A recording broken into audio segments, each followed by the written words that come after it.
Deuxième vidéo de à quoi ressemblaient mes acteurs favoris lorsqu'ils avaient mon âge. Là, pour la deuxième personne, j'ai choisi l'acteur Matthew McConaughey. Lui, c'est un peu compliqué parce que lorsqu'il était un peu plus jeune, ses films, en tout cas pour moi, n'étaient vraiment pas top. On était très loin de Dallas Buyers Club, Le Loup de Wall Street ou bien Interstellar.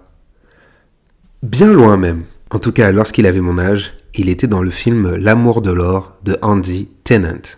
Ça m'a fait mal, mais je l'ai vu. Et je peux vous dire que c'était compliqué. En termes de casting, c'est pas chaotique, hein. Matthew McConaughey, Kate Hudson, on peut pas dire que ce soit extrêmement mauvais.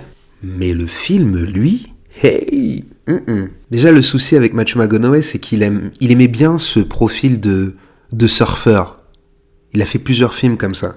Mais là, clairement... non, je sais même pas quoi dire. En fait, l'idéal, même, ce ne serait de pas faire un retour sur ce film, mais de parler de Matthew McConaughey à cet âge-là. Ça ressemblait tout doucement à une espèce de transition. On voit que l'acteur a beaucoup de potentiel, qui pourrait être dans de très bons films.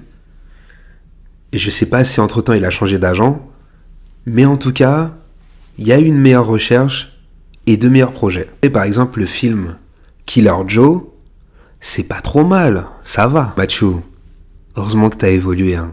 Parce que les films d'avant, là, c'était pas ouf. Je lui pardonne, et c'est surtout l'évolution qui m'intéresse. Le fait d'être passé de quasiment ces nanar movies à de très bons projets, hein. Et je parle pas que de films, hein, parce qu'il était dans une série absolument incroyable qui est True Detective. Je pense qu'il représente vraiment l'ascension dans le cinéma.